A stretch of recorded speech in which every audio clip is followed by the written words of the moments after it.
Versi yang berhenti mengejar, berhenti merayu, dan berhenti mengalirkan energi ke seseorang yang sudah memilih untuk pergi.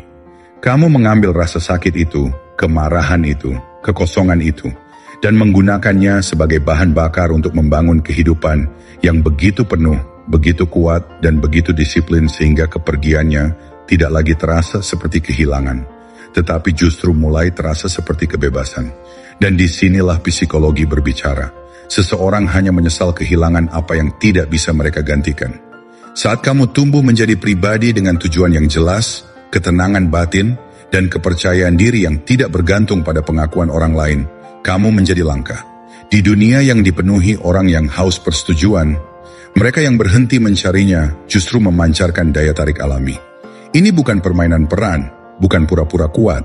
Ini adalah penguasaan diri yang nyata. Hingga pada akhirnya, cara orang lain memandangmu ikut berubah. Bukan karena kamu mencoba mengubah pandangan mereka, tetapi karena kamu benar-benar telah berubah. Ketika itu terjadi, penyesalan tidak muncul karena apa yang kamu lakukan terhadap mereka. Penyesalan lahir dari apa yang telah kamu lakukan untuk dirimu sendiri. Dalam video ini kita akan membahas trik pikiran sejati yang benar-benar membalikkan keadaan, bukan dengan mencoba mengendalikan orang lain, tetapi dengan mengendalikan pikiranmu sendiri. Jadi, jika kamu siap berhenti mengejar dan mulai membangun, tekan tombol suka, berlangganan, aktifkan notifikasi, dan tuliskan di kolom komentar. Saya membangun, saya bangkit, saya menguasai diri saya. Sekarang mari kita mulai.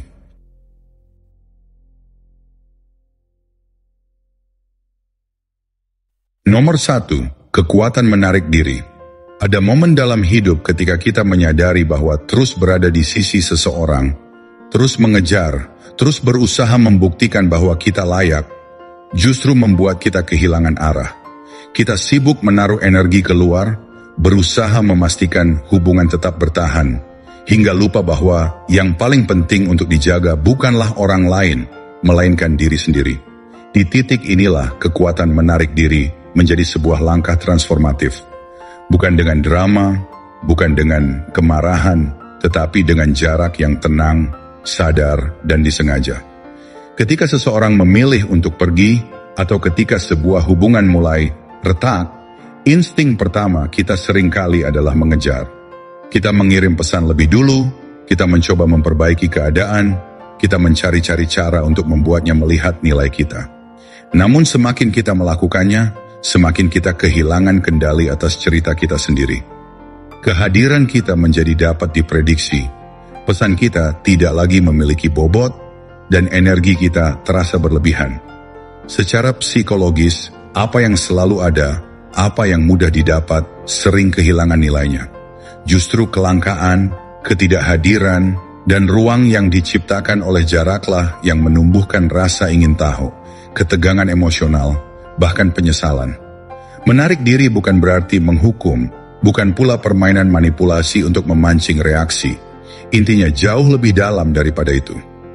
Menarik diri berarti kita mengakui bahwa energi kita berharga dan kita memilih untuk berhenti menuangkannya ke dalam sesuatu yang sudah tidak seimbang.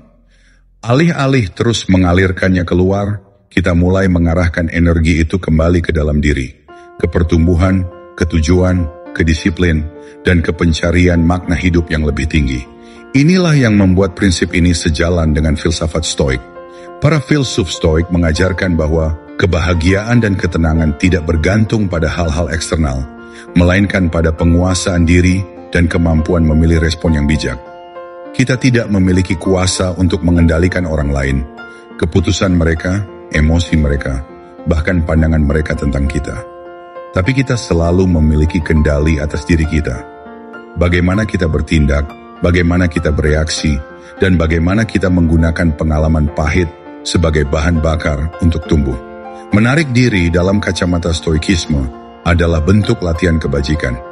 Ini adalah pengingat bahwa harga diri tidak datang dari validasi eksternal, bahwa nilai diri tidak ditentukan oleh apakah seseorang tetap tinggal atau memilih pergi. Dengan menarik diri, kita belajar melepaskan keterikatan yang melemahkan, sekaligus membangun keteguhan batin.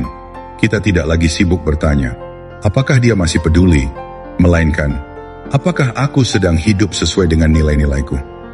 Pertanyaan ini mengalihkan fokus dari luar ke dalam, dari pengendalian orang lain menuju pengendalian diri. Dari sisi psikologi, langkah ini menciptakan pergeseran besar dalam dinamika hubungan. Selama kita tetap hadir tanpa henti, pihak lain merasa aman bahwa kita akan selalu ada. Ketika kita menarik diri dengan tenang, pola itu terganggu. Bukan karena kita memainkan perasaan mereka, melainkan karena mereka mulai merasakan sesuatu yang sebelumnya tidak ada, ketiadaan kita. Dalam ketidakhadiran itu, mereka mungkin mulai menyadari bobot dari kehadiran kita. Tetapi yang lebih penting dari itu, dalam ruang kosong yang kita ciptakan, kita sendiri menemukan kembali kebebasan dan kekuatan. Paradoksnya, semakin kita berhenti mengejar, semakin kita berhenti mencari pengakuan, semakin kita mulai tumbuh menjadi pribadi yang otentik. Dan justru dalam keautentikan itulah daya tarik yang sejati muncul. Orang yang damai dalam dirinya, yang tahu arah hidupnya, yang tidak lagi diperbudak oleh kebutuhan untuk dilihat atau diakui, memancarkan energi yang langka. Itu bukan aura yang dipaksa, bukan citra yang dibangun untuk konsumsi orang lain, melainkan hasil dari penguasaan diri yang nyata. Stoikisme mengingatkan kita bahwa kebebasan tertinggi bukanlah membuat orang lain tunduk pada kita, melainkan membebaskan diri dari ketergantungan pada mereka. Menarik diri bukan hanya tentang menciptakan jarak, tetapi tentang menemukan kembali pusat kendali di dalam diri. Kita belajar bahwa kehilangan bukanlah akhir, melainkan undangan untuk membangun sesuatu yang lebih kokoh. Integritas, tujuan, dan kekuatan batin. Dan disinilah letak perubahan terbesar. Ketika kita berhenti membutuhkan validasi dari orang lain, dinamika berubah secara alami.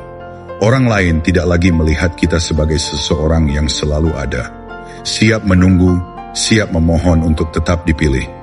Mereka melihat seseorang yang memilih dirinya sendiri terlebih dahulu, seseorang yang berjalan dengan tenang, dengan arah, dengan kekuatan yang tak lagi bergantung pada pandangan luar. Inilah paradoks yang sering sulit diterima. Semakin kita melepaskan obsesi untuk dikagumi atau diinginkan, semakin kita justru menjadi sosok yang penuh daya tarik. Nomor 2, memecahkan pola yang dia harapkan. Manusia pada dasarnya adalah makhluk yang hidup dalam pola. Kita menemukan kenyamanan dalam rutinitas, dalam sesuatu yang dapat diprediksi, dalam dinamika yang kita kenali. Pola-pola itu memberi rasa aman, meskipun terkadang pola tersebut justru menyakiti kita. Dalam sebuah hubungan, baik yang berlangsung lama maupun singkat, pola selalu terbentuk. Ada respon-respon yang konsisten, cara berargumen yang berulang, rekonsiliasi yang terasa familiar, hingga bentuk perhatian yang hampir bisa ditebak. Pola ini menjadi bahasa diam-diam yang dipahami oleh kedua belah pihak. Namun pola yang sama pula yang sering membuat seseorang merasa terlalu nyaman, bahkan lengah. Mereka berpikir sudah memahami sepenuhnya bagaimana kita akan bertindak, bagaimana kita akan merespons, bagaimana kita akan bereaksi ketika terjadi jarak atau konflik. Dan setelah hubungan itu berakhir, pola tersebut masih tetap hidup di dalam ekspektasi mereka. Mereka percaya bahwa jika mereka menjauh, kita akan kembali mengejar. Jika mereka mengabaikan kita, kita akan berusaha lebih keras untuk mendapatkan perhatian mereka. Jika mereka menguji kesabaran kita, mereka berasumsi kita akan menyerah seperti sebelumnya. Itulah kekuatan pola. Ia membuat orang merasa seolah-olah mereka bisa memprediksi kita tanpa gagal. Tetapi sesuatu yang mendalam terjadi ketika kita memutus pola itu. Dalam psikologi, ini dikenal sebagai pattern interruption, interupsi pola. Saat sebuah kebiasaan emosional tidak lagi berjalan sesuai jalurnya, otak dipaksa untuk berhenti, memperhatikan, dan mengevaluasi kembali. Itulah sebabnya ketika kita berhenti merespons dengan cara lama, ketika kita tidak lagi bereaksi sesuai dugaan mereka, ketika kita memilih jalan yang berbeda, seluruh dinamika berubah. Tiba-tiba mereka tidak lagi bisa menebak siapa kita atau apa yang akan kita lakukan selanjutnya. Ketidakpastian ini menimbulkan ketegangan, dan ketegangan itu memicu rasa ingin tahu serta evaluasi ulang. Namun perlu dipahami, memecahkan pola bukan berarti bermain-main atau berpura-pura kuat. Ini bukan tentang menciptakan sandiwara agar orang lain terguncang. Jika kita melakukannya hanya untuk menarik perhatian mereka kembali, kita masih terjebak dalam pola lama, hanya dengan bentuk yang berbeda. Inti dari pemecahan pola sejati adalah transformasi yang tulus. Kita berhenti bereaksi bukan karena berharap mereka akan sadar, tetapi karena kita sendiri sudah sadar. Kita berhenti menjelaskan bukan karena ingin mereka mencari jawaban, tetapi karena kita sudah tidak lagi membutuhkan validasi mereka. Kita menarik diri bukan sebagai hukuman, tetapi sebagai pilihan untuk mengarahkan energi ke arah yang lebih bermakna. Pertumbuhan diri, tujuan hidup, dan kedisiplinan batin. Disinilah filsafat Stoik memberi cahaya yang tajam. Marcus Aurelius pernah menulis bahwa ketika kita mengubah cara kita melihat sesuatu, maka dunia di sekitar kita pun berubah. Epictetus menekankan bahwa hal-hal eksternal bukanlah hal yang bisa kita kendalikan, tetapi cara kita menanggapinya selalu ada dalam kuasa kita. Maka, memutus pola lama bukan sekadar tindakan strategis. Itu adalah latihan kebajikan. Itu adalah cara kita membebaskan diri dari siklus reaktif yang melelahkan. Kita tidak lagi membiarkan emosi orang lain mengendalikan arah hidup kita. Kita berdiri teguh dalam ketenangan, menolak untuk kembali ke pola yang membuat kita kecil. Dan dari sisi psikologi, efeknya sangat jelas. Ketika kita selalu bisa ditebak, orang lain merasa memiliki kendali emosional atas kita. Tetapi ketika pola itu terhenti, ketika kita tidak lagi mengejar sebagaimana biasanya, mereka mulai kehilangan pijakan.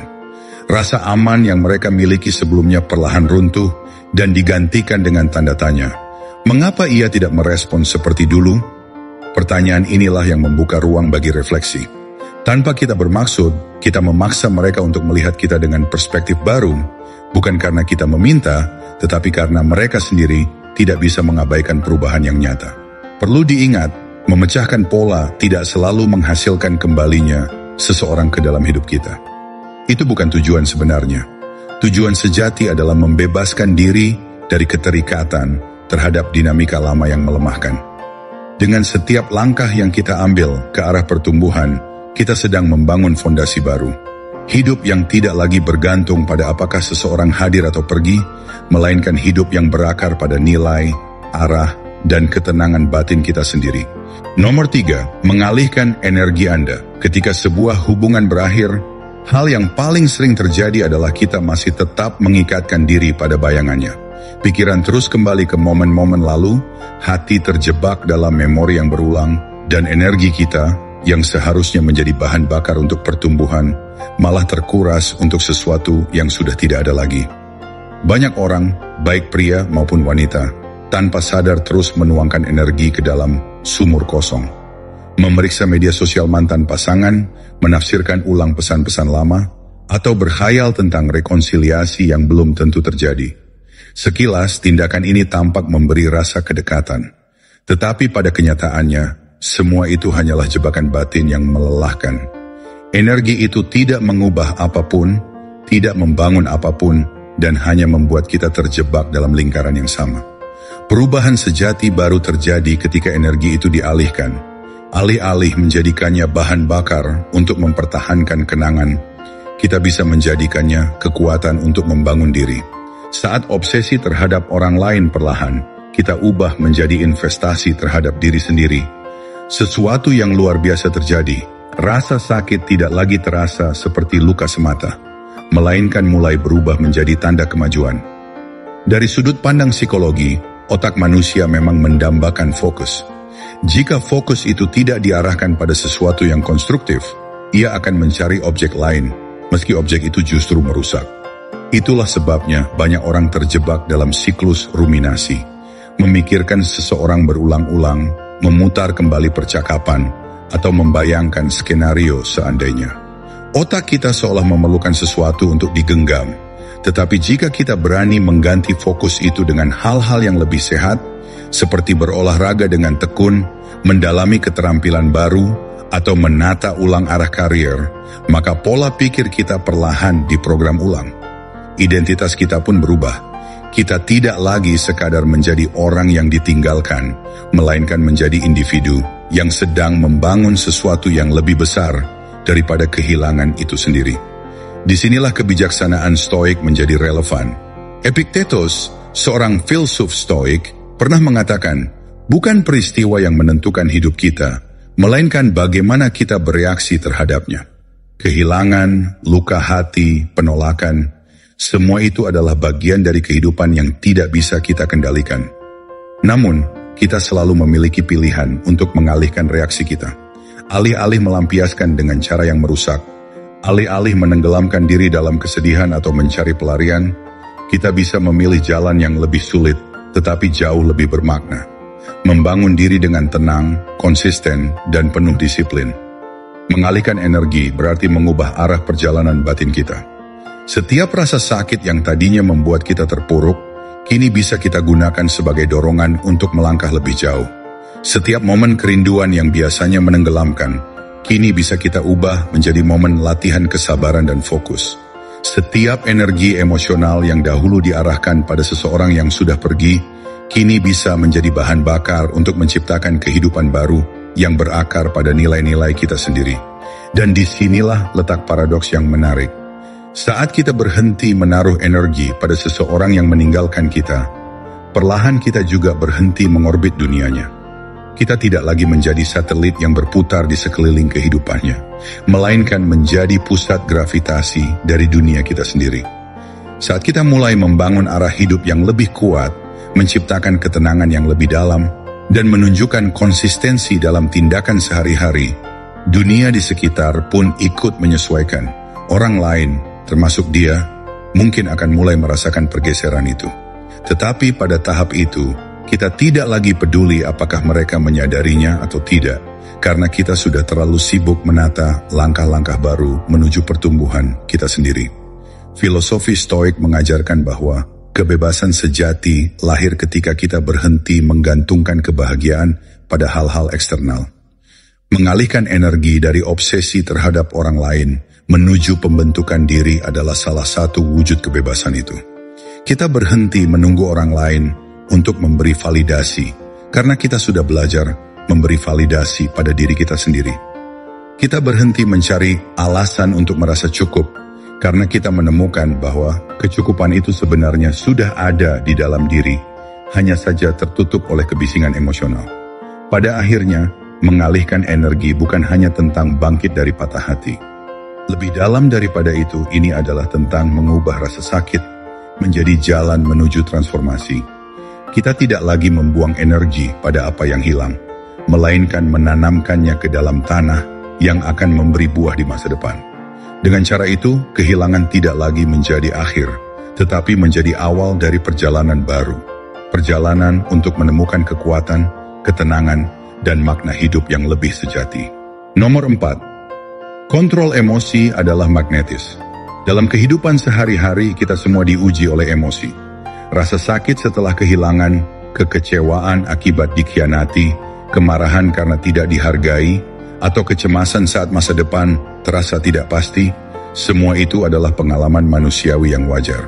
Namun justru pada momen-momen inilah kualitas seseorang benar-benar terlihat.